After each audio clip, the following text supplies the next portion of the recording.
Hyderabad cantonment నియోజకవర్గంలోని Balaram Roy old Boinpally డివిజన్లో మాజీ ఉప ప్రధాని డాక్టర్ బాబు జగజీవన్ రామ్ 119వ జయంతి వేడుకలు ఘనంగా నిర్వహించారు. బలరాం రాయ్లోని market committee vice chairman Devendra ఆధ్వర్యంలో నిర్వహించిన ఈ వేడుకల్లో ఎమ్మెల్యే గణేష్, మాజీ మంత్రి మల్లారెడ్డి, కాంగ్రెస్ సీనియర్ నాయకుడు మైనంపల్లి హనుమంతరావులు పాల్గొన్నారు. జగజీవన్ రామ్ విగ్రహానికి పూలమాలలు వేసి నివాళులర్పించారు.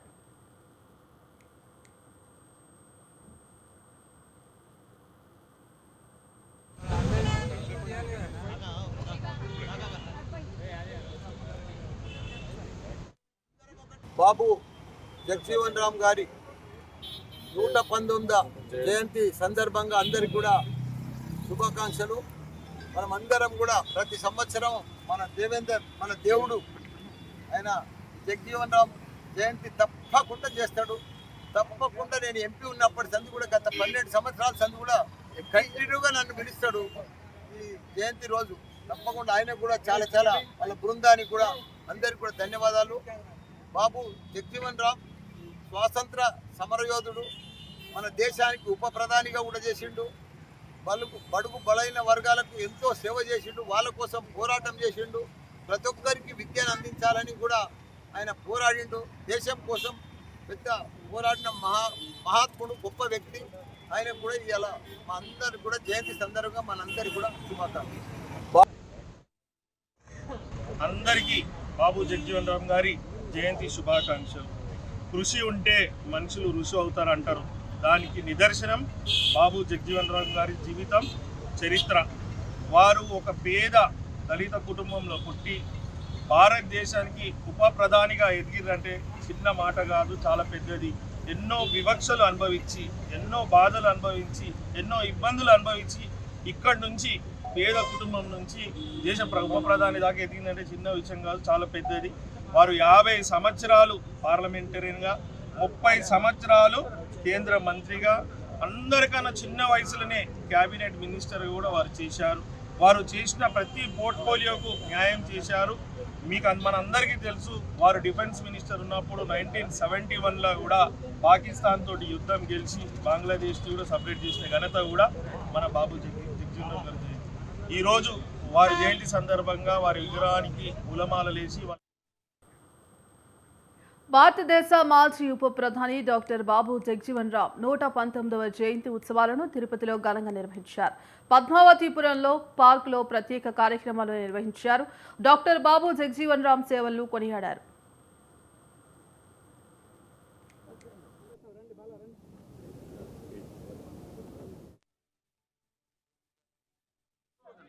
దేశవ్యాప్తంగా కూడా చాలా వేడుకగా చేసుకుంటా ఉన్నారు. ఆ మహనీయుడికి ఇప్పుడే తిరుపతిలో పూలమాలలు వేసుకుని నివాళులు అర్పించడం జరిగింది. ఈ కార్యక్రమాన్ని ఏర్పాటు చేసిన జిల్లా కలెక్టర్ గారికి, అలాగే స్థానిక శాసనసభ్యులు శ్రీనివాస్ గారికి, అలాగే సుగుణమ్మ గారికి, నరసింహ యాదవ్ గారికి, పరసారత్నం గారికి, అందరూ కూడా పేరు పేరున, అలాగే దళిత సంఘాలు, మాదిగ సంఘాలు అందరూ కూడా ఇక్కడికి వచ్చారు. వాళ్ళందరూ కూడా మనస్ఫూర్తిగా అభినందనలు తెలియజేసుకుంటూ, ముఖ్యంగా ఈరోజు జగజీవన్ రామ్ గారి గురించి అందరం కూడా తెలుసుకోవాల్సినటువంటి అవసరం ఉంది. దాదాపు 30 సంవత్సరాలు ఆయన కేంద్ర మంత్రిగా పనిచేశారు.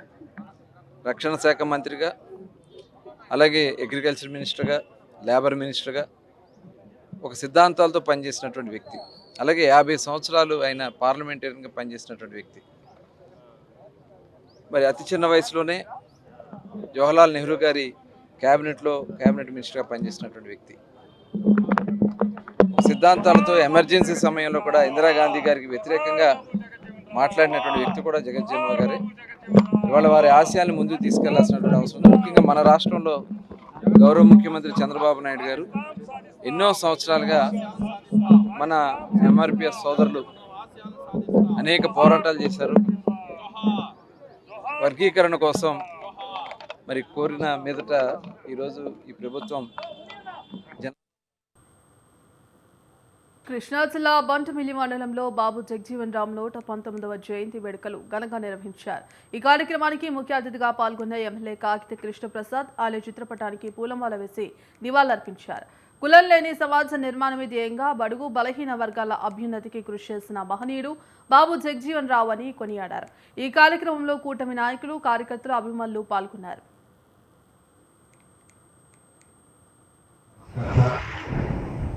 మరి స్వాతంత్ర సమరయోధులు, మరి దేశం కోసం మరి అహర్నిశలో కష్టపడినటువంటి గొప్ప వ్యక్తి, ఉప ప్రధానిగా పనిచేయటం కానివ్వండి, ఇట్లా దేశంలో ఉన్నటువంటి సమూలమైనటువంటి మార్పులు తీసుకొచ్చినటువంటి మహోన్నతమైనటువంటి వ్యక్తి బాబు జగజ్జీవన్ రావు గారు.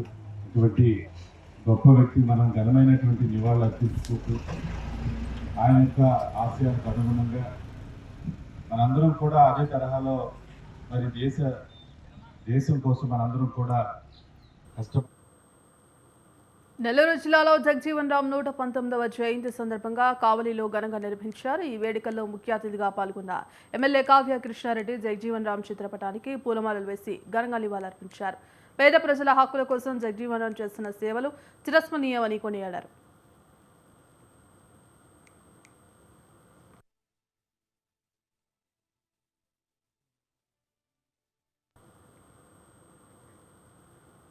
డాక్టర్ బాబు జగజీవన్ రామ్ జయంతి 119వ జయంతి వేడుకలను కాంగ్రెస్ నేతలు మార్కాపురం పట్టణంలో ఘనంగా నిర్వహించారు. ఈ వేడుకలకు ఉమ్మడి ప్రకాశం జిల్లా Congress party minority department chairman doctor Sheikh Mahaboob Ali పాల్గొన్నారు. ఆయనకు ఘనంగా నివాళులర్పించారు. డాక్టర్ బాబు జగజీవన్ రామ్ స్వాతంత్ర సమరయోధులు, సంఘ సంస్కర్త, రాజకీయవేత్త. భారత పార్లమెంట్లో దాదాపు 40 ఏళ్లు వివిధ మంత్రి పదవిలో నిర్వహించడమే కాకుండా భారత ఉప ప్రధానమంత్రిగా కూడా వ్యవహరించారని గుర్తు చేశారు. భారతదేశ మాజీ ఉప ప్రధానమంత్రి వర్యులు మరియు భారతదేశ స్వతంత్ర సమర యోధులు డాక్టర్ జగజీవన్ రామ్ గారి 118వ జయంతిని కాంగ్రెస్ పార్టీ నాయకుల ఆధ్వర్యంలో మార్కాపురం పట్టణం గాంధీ పార్క్ వద్ద ఇక్కడ ఘనంగా నిర్వహించడం జరిగింది. మనకందరికీ తెలిసినటువంటి విషయమే, బాబు జగజీవన్ రామ్ అంటే భారతదేశ స్వతంత్రం కోసం పోరాటంలో పాల్గొన్నటువంటి ఆ మహానాయకుడు. అదేవిధంగా మన నెహ్రూ గారి 1946లో క్యాబినెట్ లో ఆయనకు అతి చిన్న వయస్కుడైనటువంటి మన్యం జిల్లా కేంద్రంలో మాజీ ఉప ప్రధాని డాక్టర్ బాబు జగజీవన్ రామ్ జయంతి వేడుకలను ఘనంగా నిర్వహించారు. ఈ సందర్భంగా మన్యం జిల్లా పార్వతీపురంలో వేడుకల్లో ముఖ్య అతిథిగా పాల్గొన్న మంత్రి బీసీ జనార్దన్ రెడ్డి ఆయన విగ్రహానికి పూలమాల వేసి ఘనంగా నివాళులర్పించారు. ఈ కార్యక్రమంలో జిల్లా కలెక్టర్ ప్రభాకర్ రెడ్డి, స్థానిక ఎమ్మెల్యే బోనెల విజయ్ చంద్ర తదితరులు పాల్గొన్నారు. బాబు జగజీవన్ రామ్ ఆలోచనలు, సేవలు అందరికీ మార్గదర్శకమని ప్రశంసించారు.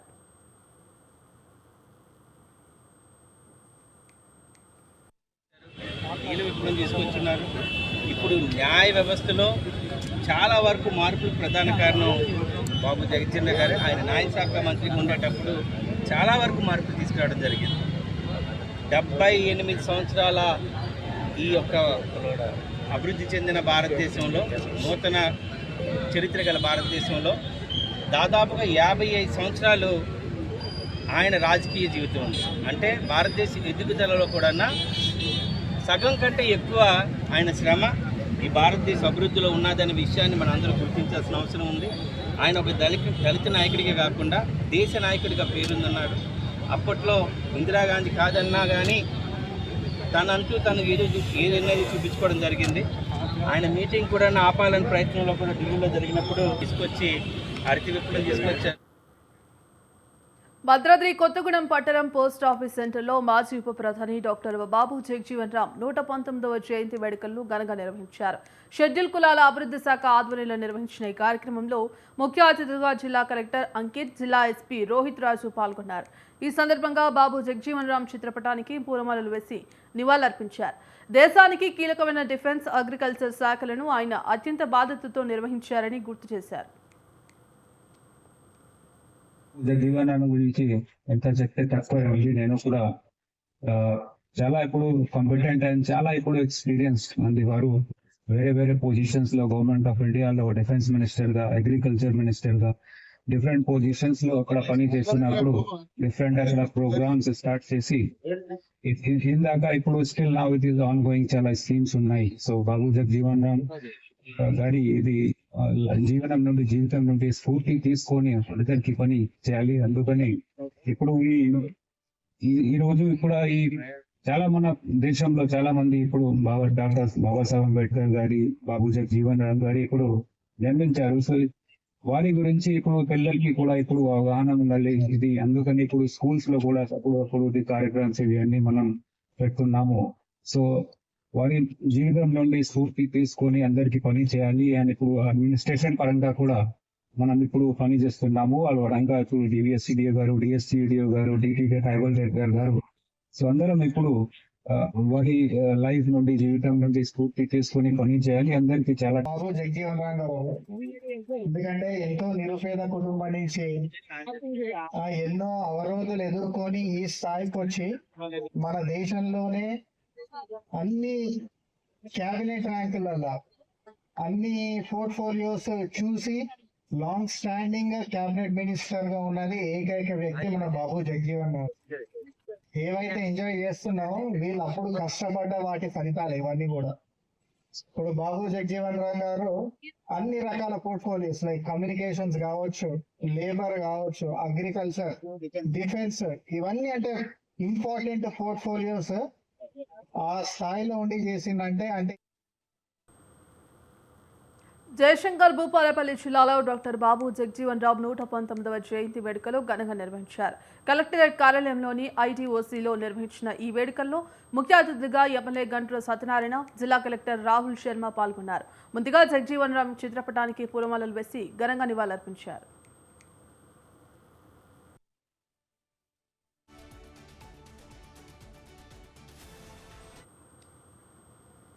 బడుగు బలహీన వర్గాల అభ్యున్నతికి ఎంతో కృషి చేసిన గొప్ప నాయకుడు బాబు జగజీవన్ రామ్ అని మాజీ మంత్రి సనత్ నగర్ ఎమ్మెల్యే తలసాని శ్రీనివాస్ యాదవ్ అన్నారు. మాజీ ఉప ప్రధాని బాబు జగజీవన్ రామ్ 119వ జయంతి సందర్భంగా నియోజకవర్గ పరిధిలోని పలు ప్రాంతాలలో ఆయన పర్యటించారు. ఈ కార్యక్రమాలలో పాల్గొని ఘనంగా నివాళులర్పించారు. అంటరానితనాన్ని రూపుమాపడం కోసం బాబు జగజీవన్ రామ్ తన జీవితాంతం కృషి చేశారని అన్నారు. బిఆర్ అంబేద్కర్, బాబు జగజీవన్ రామ్లు మనకు రెండు కళ్ళ లాంటి వారని పేర్కొన్నారు.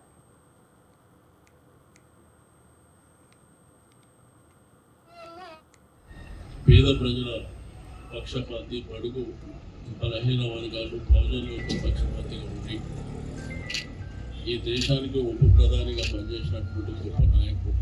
వారు అనునిత్యం కూడా మన దళిత బిడ్డల కోసం, పేద వర్గాల కోసం అనేకమైనటువంటి కార్యక్రమాలు. మనకు డాక్టర్ బిఆర్ అంబేద్కర్ గారు, బాబు జగజీవన్ రామ్ గారు రెండు కళ్ళు.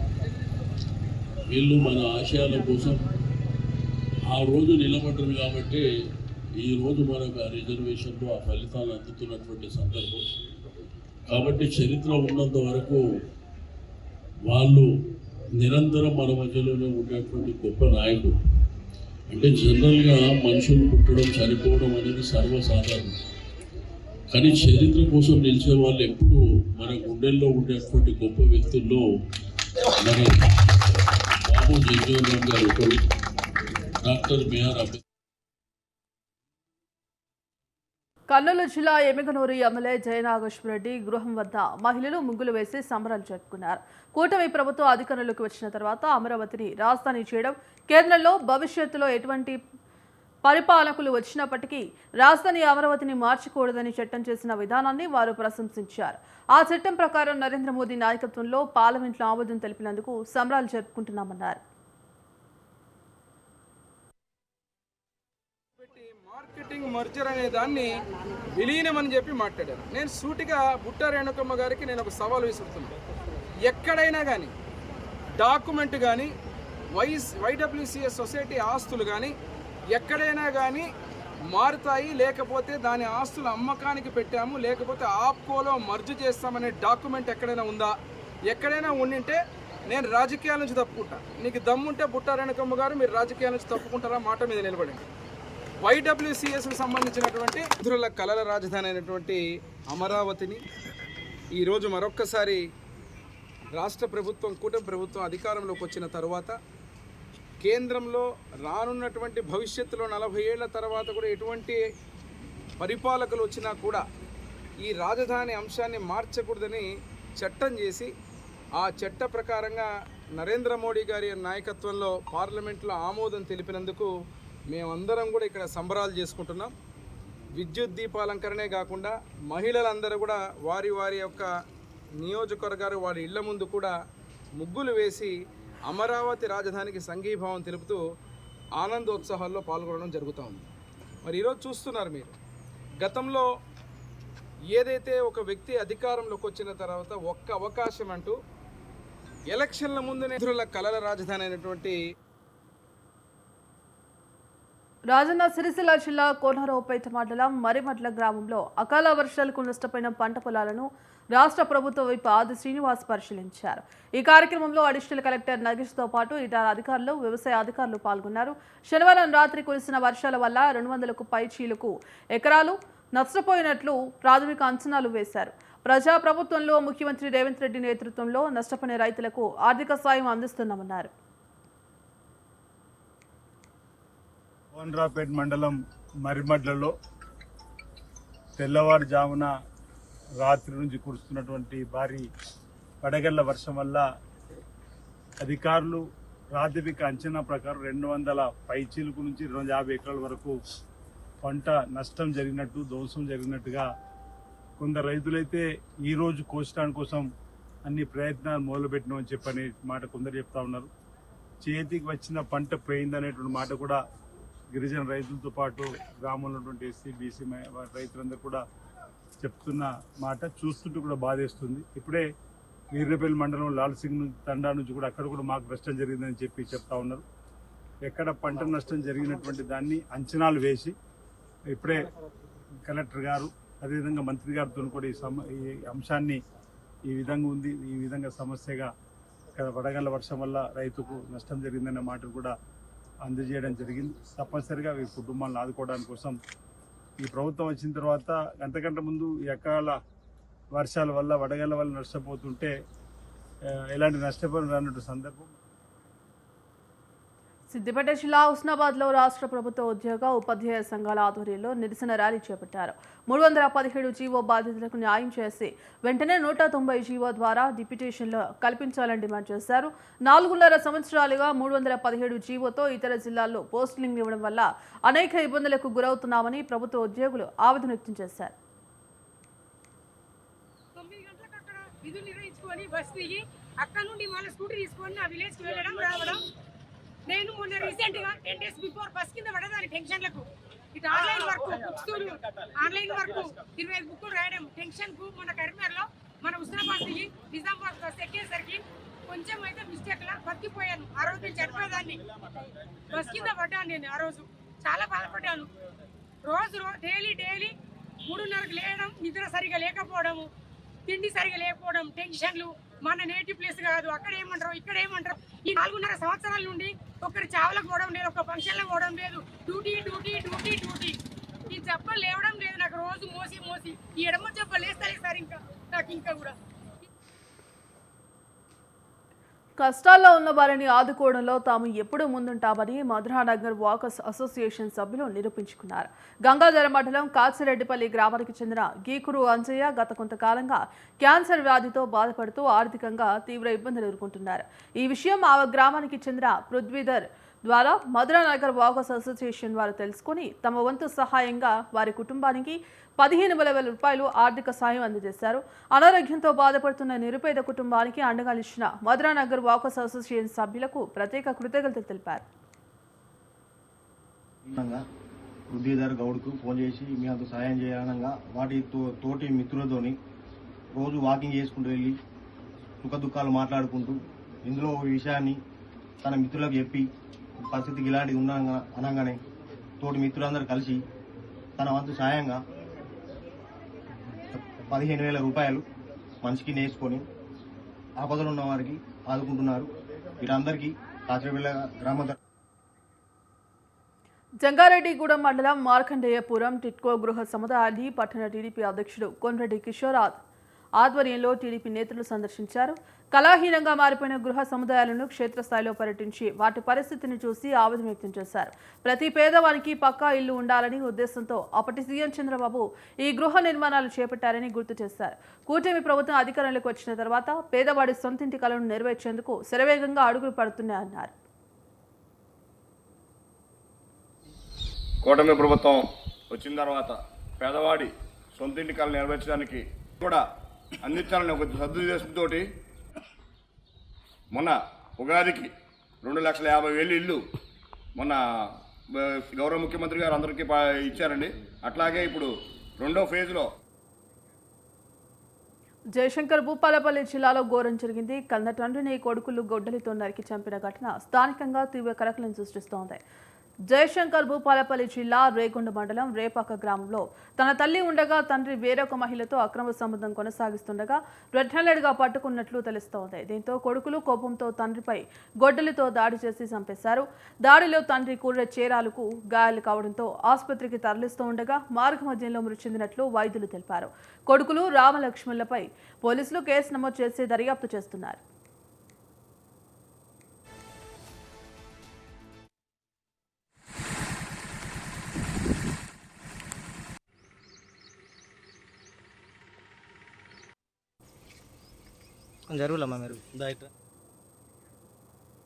బాపట్ల జిల్లా చీరాలలో వాక్ ఫర్ చీరాల పేరుతో హెల్మెట్ పై పోలీసులు అవగాహన ర్యాలీ నిర్వహించారు.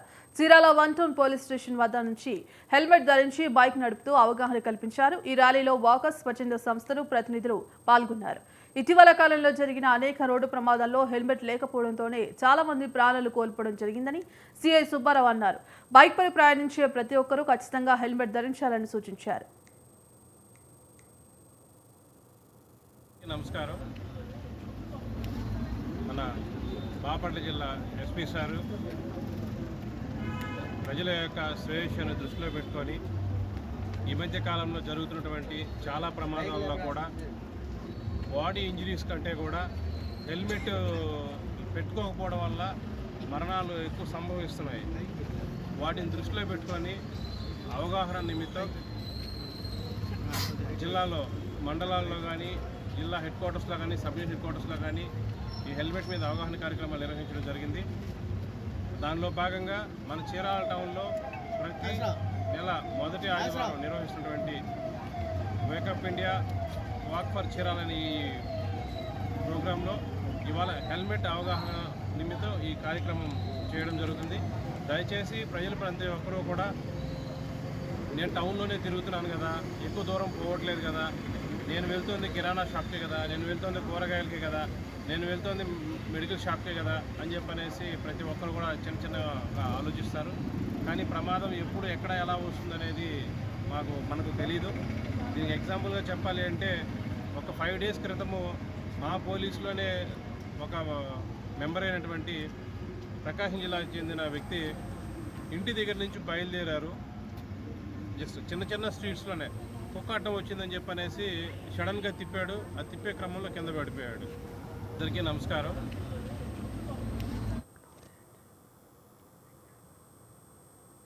ప్రకాశం జిల్లా గుర్రం మాంసాన్ని గాడిద మాంసంగా అమ్ముతున్న కల్తీగాలను పోలీసులు అరెస్ట్ చేశారు.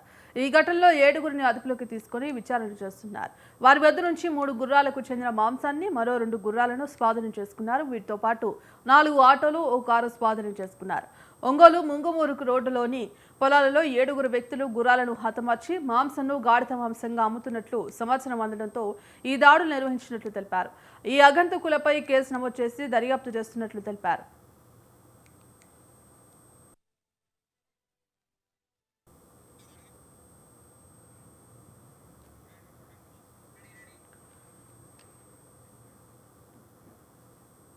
ఇవి local news updates. Keep watching స్వతంత్ర.